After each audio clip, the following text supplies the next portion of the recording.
So for as long as I can remember, Dragon Ball Z has always been a part of my life. In my house, that's what we grew up on.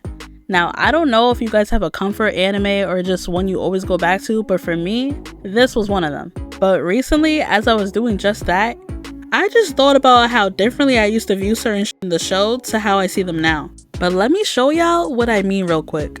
So without further ado, let's get into it.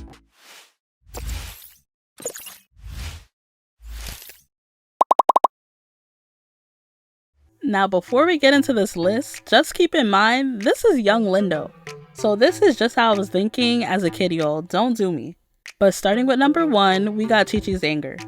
I can't lie, at no point when I was younger did I try or even want to try to understand Chichi.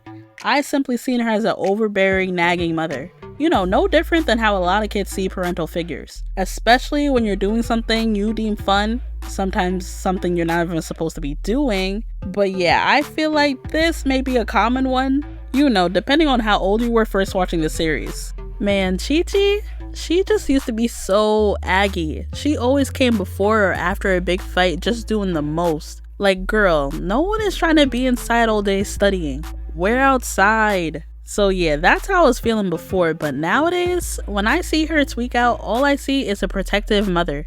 A little overbearing, sure, but who's gonna want their son constantly getting it on with grown-ass men? And every mom in the series be having the same concerns when it comes to their kid. Chichi was just the first and most strict we see, so I think that's why it hits harder. But I don't blame her. This was not only her kid, but her first one. As most moms do, she chilled out a little bit once she had another. So yeah, if anything, we need to be giving Goku the side eye. He's the one constantly having Gohan involved in all these battles. After what happened with Raditz, I get Gohan needing to train to at least be able to protect himself and maybe his family, but I doubt he needed that much battle experience. Like, some of these fights were a bit much. Chichi isn't even against regular training, it's the battle she be on hot about. But hey, I don't have any kids, so what do I know? But if I did, I would probably have a problem with this too. So yeah, Chichi is justified. Alright, this next one pretty much goes hand in hand with our first one. Now, when I was younger, Gohan used to annoy me. I wasn't really so understanding when it came to him being so passive, and I really didn't like the non-training thing he started doing. It's literally why I hated his little school arc so much. But basically, I just seen him as someone with lots of potential, yeah, but what good is it when you're always selling? Don't get me wrong though, I loved when he actually did perform, but I do understand why he decided he wanted to live a more normal life. Like, can you really blame him? But not gonna hold you, if this is what Gohan wanted, he should have stood on it a little bit more. He was really letting Vegeta, of all people, eat him up about this. I would have been like, you doing all this training, but you don't be putting on for real. Like, yeah, I should have been training, but calm down. Vegeta really went in on him just to let Babidi put that M on his head in a couple more episodes. Like, please. All that training, but still need a little boost, huh? Yeah, Gohan's better than me. But anyways, let's move on to our third one, and I think this is my favorite adult realization. So growing up, I didn't really like Hercule. He was just too phony for me. But my dad, on the other hand, he kept gassing this man up. I did become less annoyed with him as the series went on, but now that I'm older, I see the hype. Besides anyone who trained under Master Roshi or Tien himself, Hercule is the strongest human on Earth, plus I'm sure he's the only human to never have to be wished back. So it's not like he's a total fraud now. Sure, he's taking credit for things he didn't do, like killing Cell and Boo, but let's not act like he didn't play a huge role in both fights. He technically do be saving the Earth, so boom. During the Cell saga, we got him, first of all, attempting to fight Cell, which obviously didn't go well. But then, after fully seeing what Cell was capable of, we got him still risking his life bringing Android 16's head over to Gohan. Which is super important because his death is what ended up sending Gohan over the edge. Why? I don't know, but it did. Then with the Boo saga, he's even more important. First, we got him befriending Boo and putting him on game. Like, what you're doing right now, it's not it. Like, he really got Boo to agree to not do it anymore. Eventually though, because it could just never be that simple, the evil and the good in him was forced to separate. And then he did his big one, speaking to the people of Earth, because they were not listening to Goku and Vegeta. People of the Earth, raise your hands up right now or you're all going to die! He even managed to carry Vegeta away so Goku could drop the thing. And don't let me get into how often he's hit by someone way stronger than him. He should not be surviving those. And to top it off, he's far from stingy with the winnings. The Nick be splitting bread, so you just gotta respect it. I don't know what Kid Me was on hating on the champ. So next up, we got the Bulma leaving Yamcha for Vegeta situation. Now according to Future Trunks, Bulma got tired of Yamcha playing the field. Don't make fun of me, but I didn't realize Trunks meant cheating when he said this. I just thought he was simply like a ladies' man. So I definitely felt a little bad when Bulma moved on to Vegeta. Vegeta was literally the reason why Yamcha went out the way he did, so moving on with him, it was a little OD. It's kind of like you getting fired and your girlfriend moves on to your boss. And not even just a temporary thing, like they're dead ass happy. City grows up. Nah, but for real, this is gonna sound a little foul, but how I'm feeling nowadays, whether he's a ladies' man or simply a cheater, I still would prefer Vegeta too. Now, I'm not saying she was right for doing it like that, but I do get it. And I know people are usually like, how can she fuck with someone like Vegeta after all the shit he's done? But putting that aside, when we see them in Super, Vegeta is a good husband and father. Same with GT. Plus with the Yamcha thing, dealing with a guy who's constantly lusted over it just has to be annoying. Too much comes with it. Then on top of all this attention, he's also cheating, so that means he can't even contain himself when tempted. He should have really been moving like this. Noodles are delicious. Here, try some. I'm not hungry! Yeah, he did bad. And since he's always around, I just know he thinks about this from time to time. But let's move on to Yamcha's upgrade. So with Vegeta, back then he was really hard to like. Losing fights is one thing, but a lot of the time he was just getting completely embarrassed or outclassed. I couldn't really get behind that type of losing streak. Only beating scrub type characters just wasn't doing it for me. Plus, to make matters worse, he kept coming off as highly delusional and also kind of a hater. So I couldn't even get behind him like how I would for a proper underdog. As the series continued though, he had immense character development that I actually did appreciate then, but I appreciate even more now. He really came a long way when you look back at it.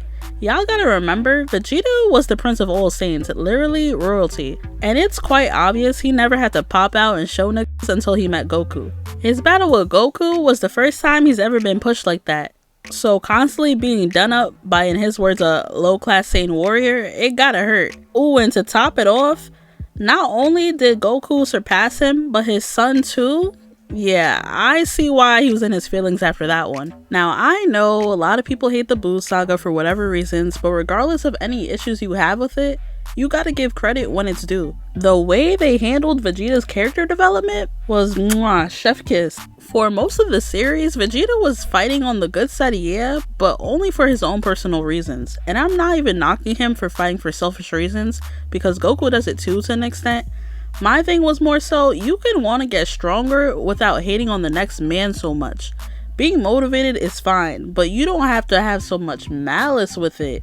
So finally seeing him accept what we all knew already, and also fighting for someone other than himself, it was really a full circle moment. We really got a 2-in-1. He went from questioning how Goku could easily sacrifice his life for others to literally doing the same thing in the next arc. That's growth. But yeah, yo, I just feel like over the years, I just learned to appreciate Vegeta's character development more and more. Okay, so this one is really a conspiracy, because growing up, OG Broly was pretty much my favorite Dragon Ball movie, but with all the times I've watched it, not once did it occur to me that the reason Broly was mad was deeper than the crying. This is the latest realization I've had for the show, because I didn't start thinking about this as a possibility until a few months ago. I seen a short of someone trying to explain it, and then of course I just looked into it myself. And basically, there's a few theories out there, but I only really found two to be the most likely. One is that Broly was more so mad because while being stabbed, the last thing he hears is Goku's crying, so he develops PTSD from that. And the second theory was, since Goku had a really low power level, while he had an abnormally high one, maybe his displays of weakness, the crying, just really upset him.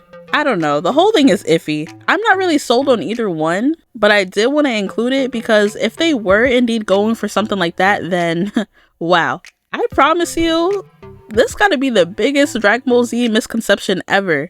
That shit was not clear at all. But let me know in the comments if y'all believe any of the conspiracies or if you heard a better one. I personally think it's just funnier if the reason was because he was crying, but hey, that's just me.